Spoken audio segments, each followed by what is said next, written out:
So that's what we're going to do today. I'm going to use this slope here as a replacement for the slope of the mountain. And that's going to be our lower part.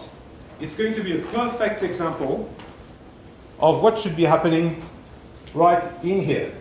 So you have a slope, something at the bottom, and on the photograph we have the accumulation of material right down there. And that's what we're going to show by example today. So what I'm going to do is to take first about 250 milliliters of sediment and weigh that. Oh, there's the beaker as well, shit.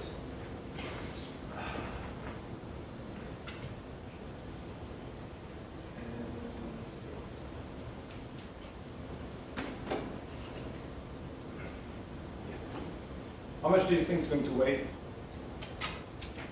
250 milliliters of. When you have 250 milliliters, how much does it weigh? Anyone? A bit louder?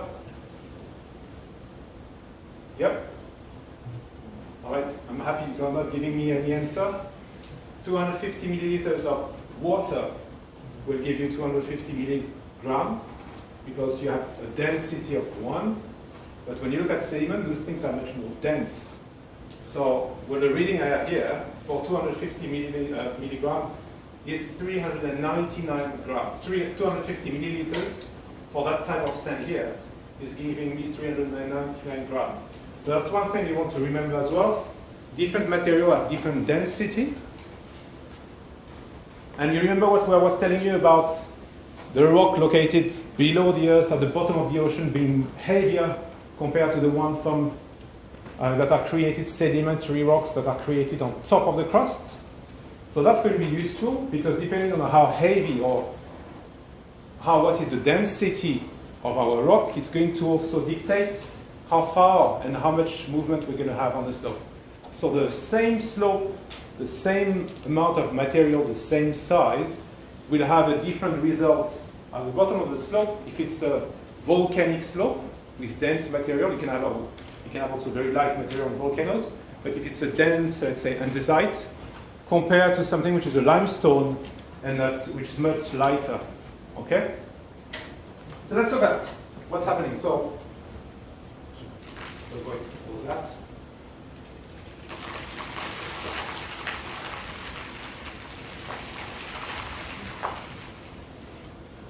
And let's put a bit more.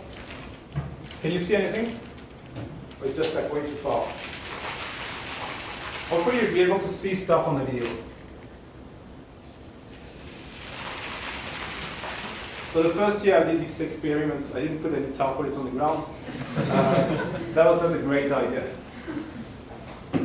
So if you were to look at it from close, hopefully you're going to be able to see from the video, is that slope here is taking a slope which is a gradient linked to what? You have a stability gradient depending on the type of material that you have. That slope here for dry sand usually will be about 30 degrees. So if I haven't totally messed up my experiment, that slope should be about, I could lie now. What does it say? There you go. It says 33 degrees. So that's the slope at which the material stops to spread. The material is going to accumulate at the bottom of the slope and try to reach, when it's dry sand, 30 degrees.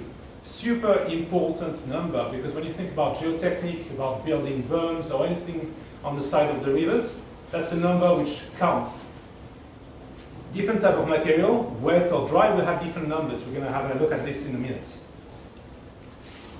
And then when you look at how the material are being spread, you could see that on top you have all the fine sand that stops, and all the larger rocks, like this one, which was a agglomerated sand, or that bit here, tends to go further. And when you look at your fan, the one on our image here, or let's go back to this one. when you look at your apron or your fan, you're going to find at the bottom, I don't know if you still have that image, but if you look at it, you're going to see some very shiny points. And those are the huge rocks that just go further down. So it's doing exactly the same. You have some material that stops on the slope,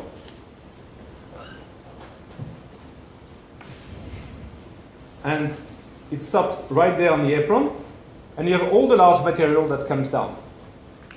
That can be a problem because when you think about hazards and risk, all your big block will tend to travel further down and maybe in making more danger or creating more risk, let's say, for that area. Now, I was telling you, look at the construction of that one here against that one. The fan tends to be larger, more with a smaller angle, and they tend to spread more out of the mountain. And I was telling you that the apron is created only by gravity sediment, so the sediment falls at the bottom of the mountain, whereas the fan is created by the mix of water with sediment. Now, if I mix water with sediment, that's when it becomes messy.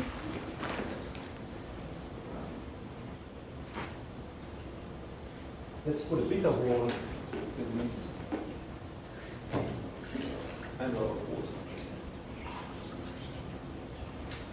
So we have a lot of water and very little sediment to simulate a river flow or anything that comes down on the fan. Hopefully it's going to stay in the center. I don't have much hope.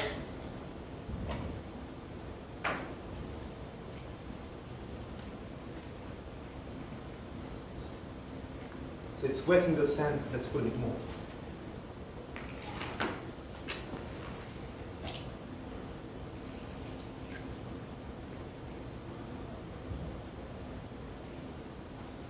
Let me wet that sand a bit more so it doesn't do anything more. Okay. Hopefully this one is the last one because I'm going to be scolded again. So you see your sediment being spread out a bit more. That's what we want to see here. Well, it's just at the limit. Safe. You see that good sediment here?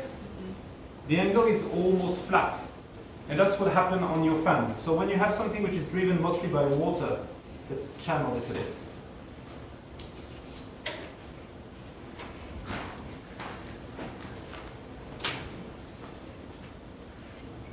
When you have something which is channeled mostly by water, your sediments are going to flow, and what's going to happen is going to also erode the sediment from that location. Okay.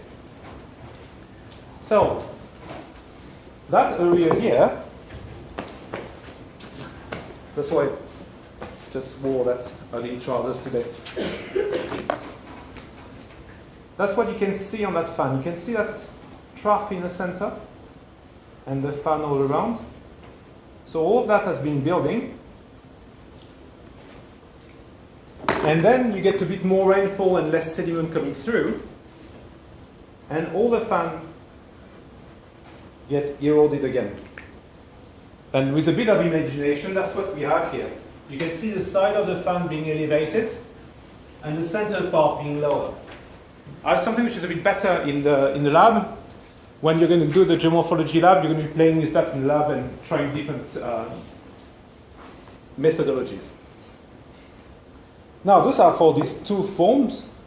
And you have at one end the water dominated stuff, and on the other end, debris or dry. That coincides very well with what you have here on this graphic that says drier and wetter. And in between, you're going to have a whole wide range of different processes, and that's what we're going to be talking about. And one of them is called debris flow.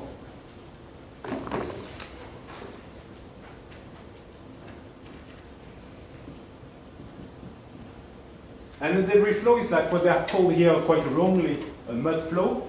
So it's a mix of sediment and water in such a way that it's not properly dry, granular, or block only. it has also water, but its properties are very different. And that's what I was showing you on the video last week. And we're going to try that now. So I'm going to have a lot of sediment.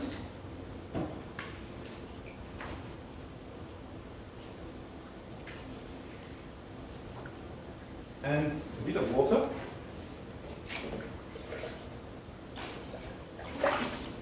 And what I have to do is to try to mix that.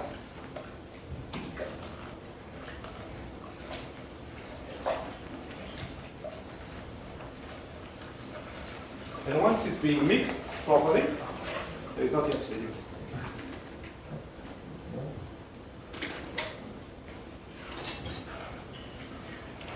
You're going to see that the angle of repose is going to be not so flat compared to the others.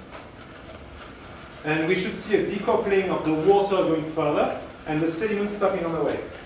So that's why I'm crossing my finger that everything goes right.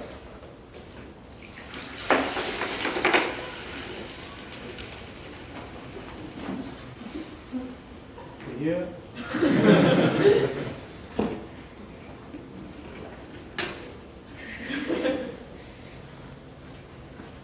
So it almost worked.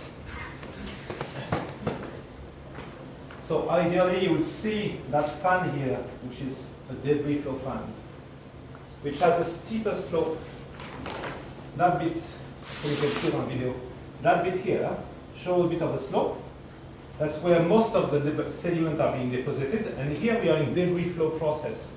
We can say that because the angle is not like almost less than 5 or 3 degrees, it shows a bit of an angle, and then the bulk of the material is deposited, and we have what we call a dewatering process, and downstream the water is going to continue with less sediment and transform. So that's the next lesson I would like you to remember, is that one process can start very often like, let's say, landslide. That landslide, which is mostly dry material up here, is going to be mixed with water from the river or water from the rainfall, transform into a debris flow, flow down quite fast, and then it's going to meet usually like a slope break or modification in the landscape, and it's going to leave a lot of its sediment on the way, and then splurge out and become more normal river flow. Let's see if I have it. No. On the image of Alaska that we had last week, you could see the volcano. Do you have it with you? I forgot it, so I can't say anything about it. So I forgot to bring it. So you can see the top of the volcano, and right from the rim you have this huge splurge of material that fell. Oh, can I borrow that from one of you? Thank you. I'm going to stop the camera, the rest is not that interesting.